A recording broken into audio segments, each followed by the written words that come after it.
Elias Varick adjusted the straps of his harness for the third time, muttering about how zero-gravity harnesses were apparently designed by engineers with a vendetta against human spines. The crimson javelin hummed beneath him, its hull creaking like an old man stretching after a long nap.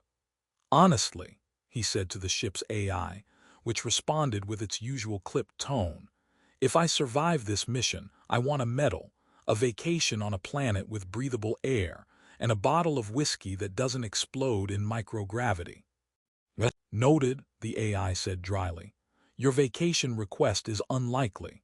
The whiskey request is classified as hazardous." Elias rolled his eyes. "Hazardous? It's alcohol, not antimatter." "Same difference when you're in a tin can spinning through space at 600 kilometers per second," the AI replied. He leaned back in the seat and activated the navigation panel. The asteroid belts ahead glittered like shards of broken glass under the dying light of Jar 9's sun.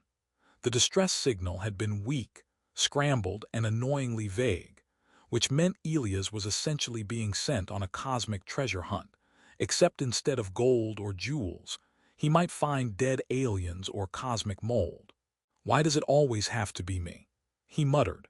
"Why not one of those lucky people who get desk jobs translating bureaucratic hollow documents?" The AI didn't respond, which Elias took as a sign of agreement. Probably because anyone who had to babysit an interstellar bureaucracy for a living had no sense of adventure anyway. He punched in the final coordinates, and the crimson javelin drifted into the hollow cavity of a massive asteroid.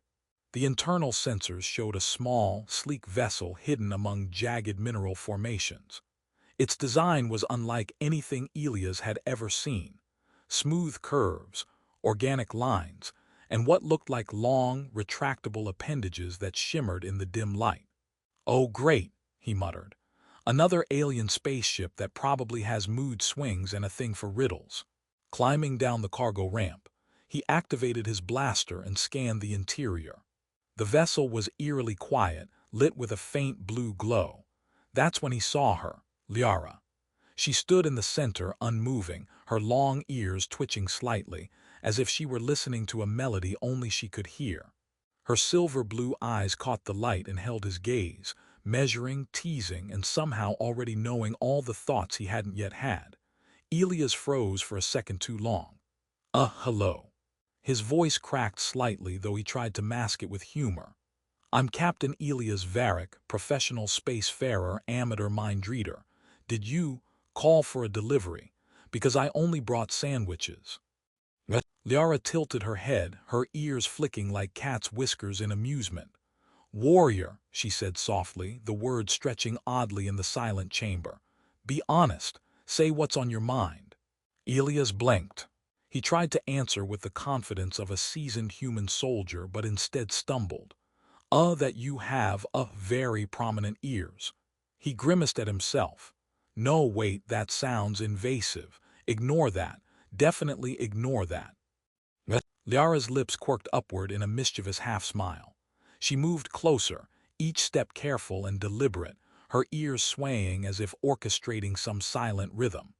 Then, without warning, she began removing her clothes. The gesture was calm, deliberate, and shockingly direct. Elia's brain scrambled for an appropriate reaction. His first thought was, "Do I salute? Duck? Cry?" His mouth opened and closed like a malfunctioning airlock. He started, fumbling with humor as a lifeline. "Well, I guess honesty is officially mandatory now. Not that I was planning on lying, but, is this a trust exercise or?" Liara's eyes twinkled with amusement. "A little of both, and perhaps a test of composure." She paused, one hand lingering in the air as if inviting him to respond. Elias took a deep breath, then forced a laugh. "Right, composure. Yes, totally composed. Because nothing screams calm like a fully armed human soldier staring at, unexpected anatomy." He jabbed a thumb at himself, and then realized the joke might not land. To cover, he added, "I mean, really, you should see my poker face when fighting cosmic squid monsters. Much more intimidating." Liara tilted her head again, her ears twitching with subtle laughter. You are amusing. Amusing. Elias raised an eyebrow. I'll take that as a compliment or a warning or both. Space compliments can be very ambiguous. He scratched his head. Also, just so we're clear, I am not prone to fainting, not in zero gravity. Or regular gravity, or well, you get the point. She stepped closer, the distance closing but her humor still dancing in her eyes. Warrior, you must admit the truth of your thoughts. Not the ones you wish to say, not the ones you imagine I want to hear, the ones you fear most. Elias swallowed.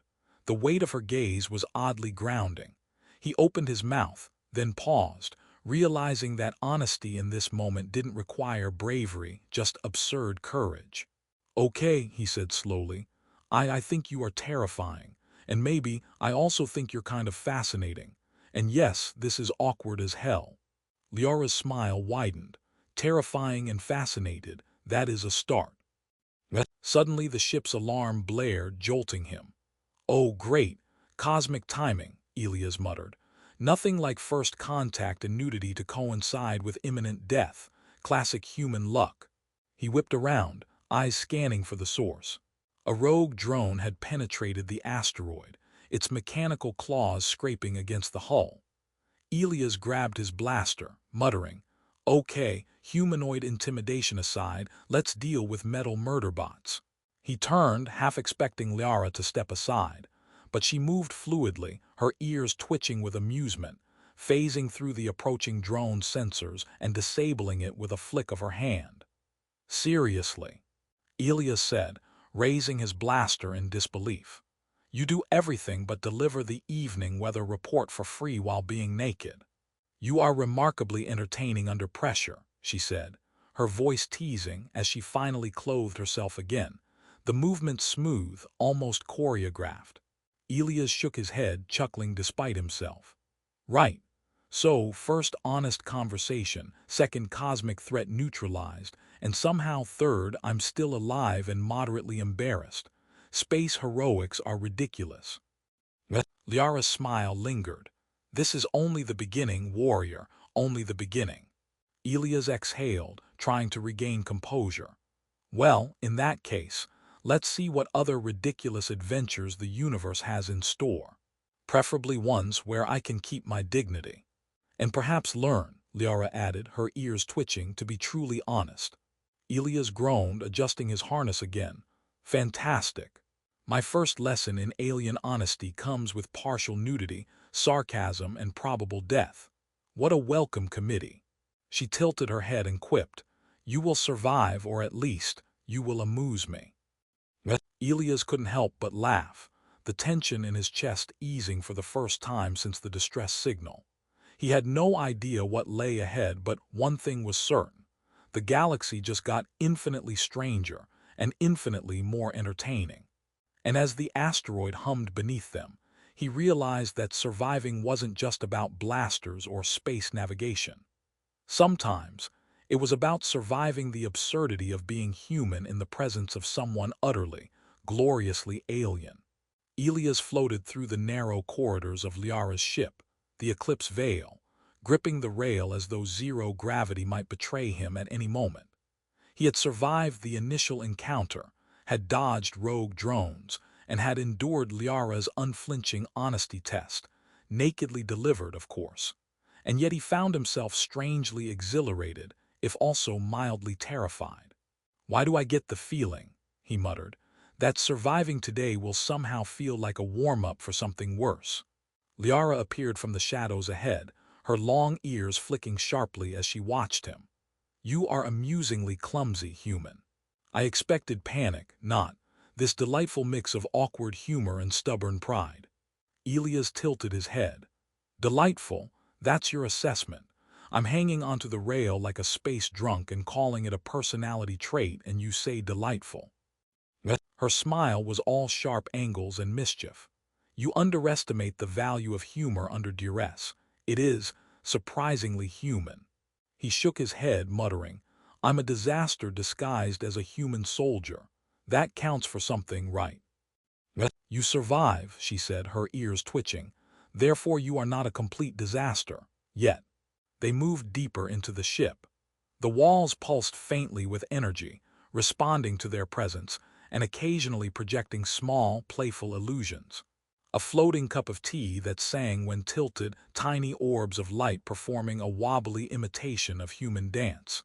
Elias reached out to touch one, only to have it vanish with a soft, mocking giggle. "Very funny," he muttered. "The ship has a sense of humor too. Great, I'm being judged by a vessel now." Liara appeared beside him, stepping lightly on the air like a cat in zero gravity. "The ship and I share many opinions, and it finds your sense of humor adequate." Elias groaned. "Adequate, that's barely a compliment. I'm aiming for spectacular." "Spectacular comes with honesty," Liara said, tilting her head. "Or risk." He sighed. "And here I thought honesty was just something you avoided telling your commanding officer after losing 3 space cruisers. Apparently, it's an extreme sport in your world." She laughed, a soft, melodic sound that made his stomach flip in a way he was not used to. "Perhaps, or perhaps it is merely a challenge to see how human resilience manifests. You amuse me because you cling to humor while confronting the absurd. That is admirable." Elias floated past a corridor that opened into a small atrium. Strange plants thrived here, glowing softly, their leaves pulsing like they were breathing. One of them emitted a low hum, vibrating slightly when touched.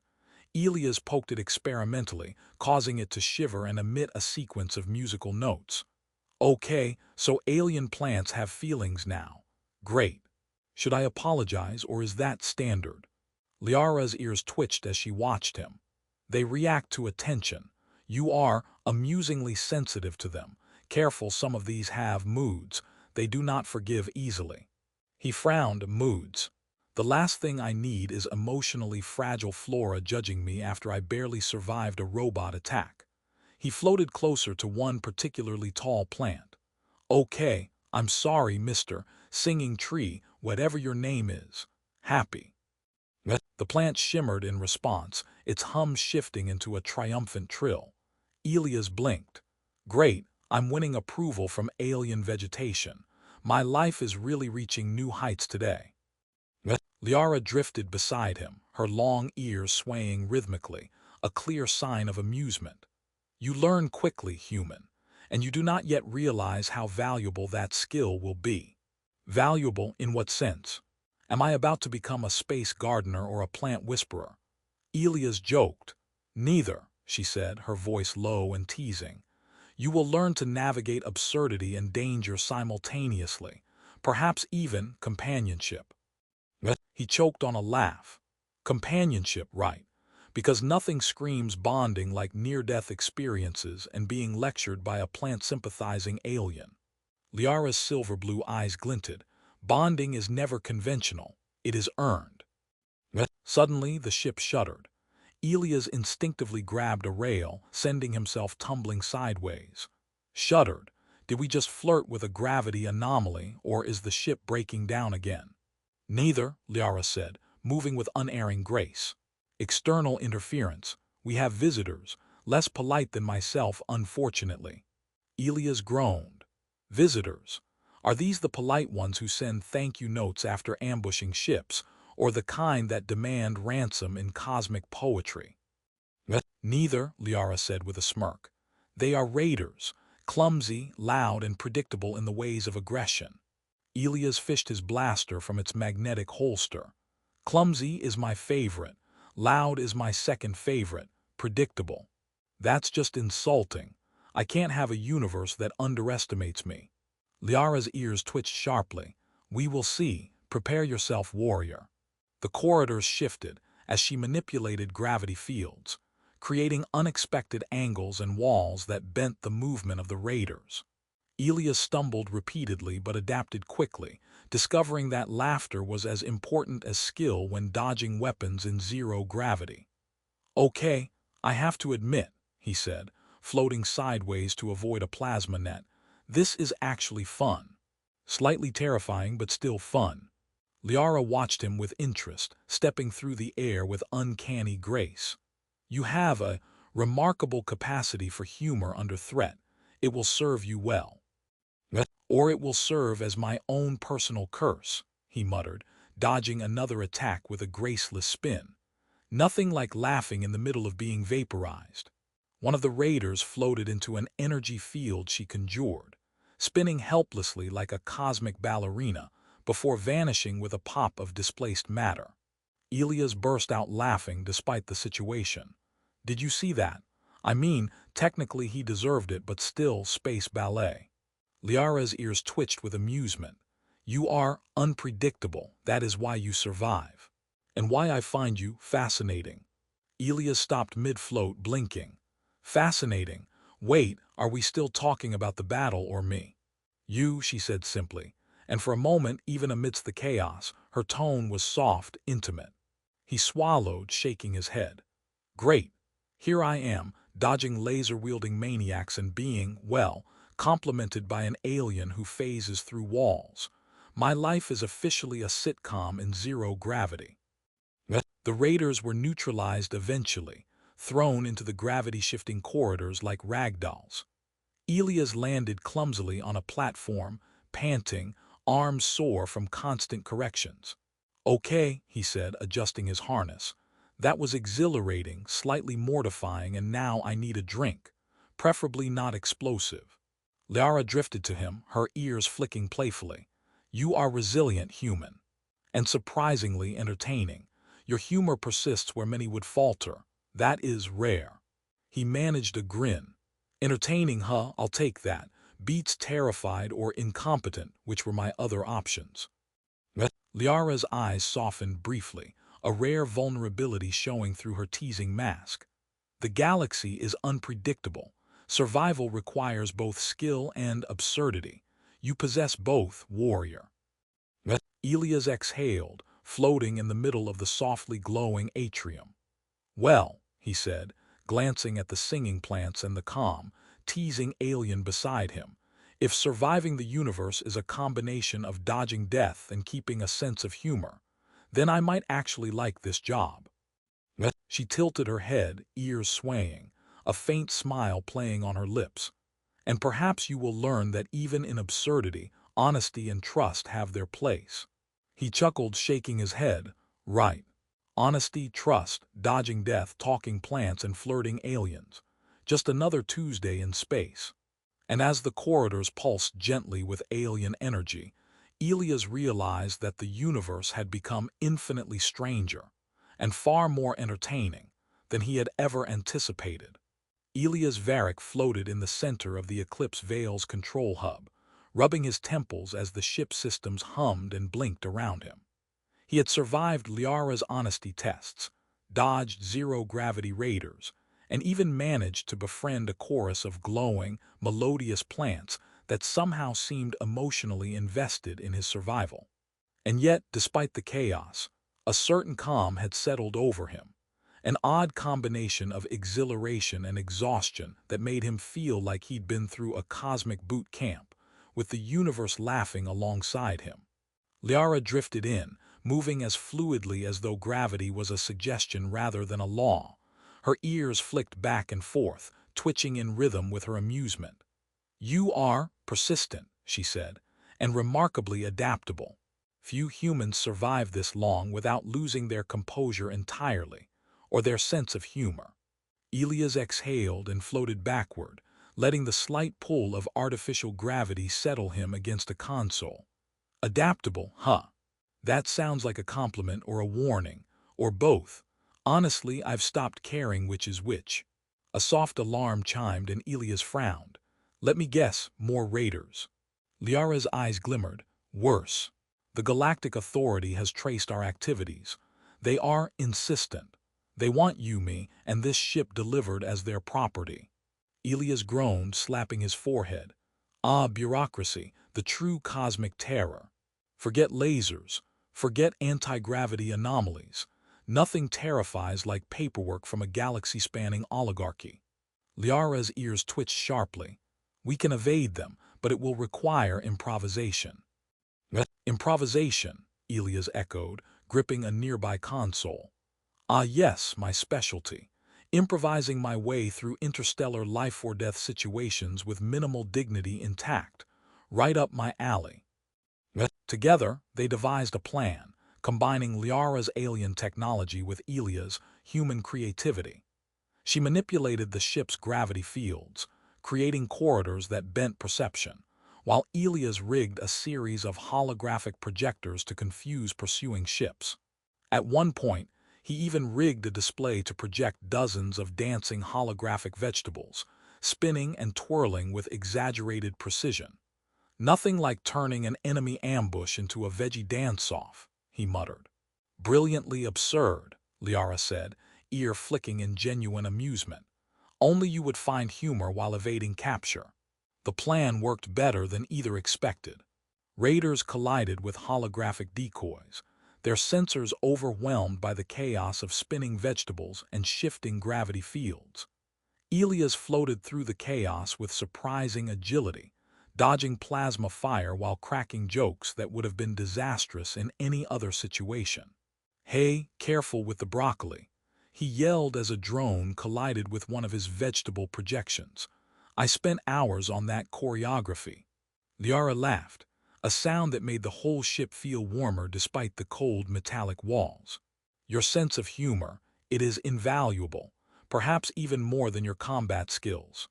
Hours passed in a blur of calculated chaos. By the time the authorities' ships gave up the chase, Elias was covered in smudges of holographic projections and alien plant residue, yet he floated triumphantly in the hub. "Well," he said, breathing heavily, "we survived, and no one had to call in reinforcements from the Space Bureau of Embarrassing Failures. Victory." Liara approached him, her eyes reflecting the soft glow of the ship's systems. "You have changed, warrior. You have learned to face the absurd, embrace honesty, and laugh in the midst of peril. Few humans possess such resilience." Elias tilted his head, floating to match her height. "Changed, huh? I feel like I'm still me, just slightly more ridiculous and covered in alien plant goop." Her ears twitched, a sign of amusement or perhaps approval. "You are improved, not by skill alone but by willingness to be vulnerable. You trust, you joke, you adapt. You are more complete." He floated quietly for a moment, considering her words. "Complete? I'd settle for competent at first, then maybe slightly less terrified. But okay, I'll take your version." "Sounds nicer." Liara smiled softly. "The galaxy is unpredictable. Trust and humor are essential tools, not just weapons. You have learned to wield both." Elias nodded slowly. "I guess surviving isn't just about blasting your way through danger. Sometimes it's about letting yourself be human, even in the presence of the utterly alien." She extended a hand, and he took it, the simple gesture grounding him more than any harness or gravity field ever could. "We make a strange team, human," she said. "The best kind of strange," Elias replied, feeling the tension of the past days dissolve into something lighter, something full of possibility. "And next time, maybe fewer raiders. Just saying, the vegetables are starting to get tired of performing." Liara laughed, ears flicking with amusement. "Next time will be equally unpredictable, but you will adapt." And so they drifted together through the softly glowing corridors of the eclipse veil, the distant stars streaking past the viewports as though applauding their survival. Elias glanced at Liara, her silver-blue eyes gleaming with quiet mischief and strength, and realized that the galaxy had become something more than a dangerous place full of chaos. It had become a space where trust, humor, and unexpected bonds could exist, even thrive. He let out a long breath, floating with a grin. "I think I've learned something. Surviving the universe is about fighting, yes, but also about laughing, trusting, and maybe, just maybe, letting the alien woman next to you judge your jokes a little less harshly than the rest of the galaxy." Liara's soft chuckle echoed through the hub. "Perhaps, but never entirely. That is part of the balance." Elias shook his head, still smiling. "Fine. Balance, humor, alien judgment, got it. I'm officially a trained interstellar absurdity specialist." "And resilient," she added, her voice warm now, her ears swaying gently. Resilient, he repeated, floating with a sense of calm he hadn't known before. I can live with that. They drifted in companionable silence, the stars outside the viewport glittering like scattered diamonds, a galaxy of possibilities stretching endlessly before them. And for the first time, Elias felt ready, not just to survive, but to face whatever absurd, hilarious, and dangerous wonders the universe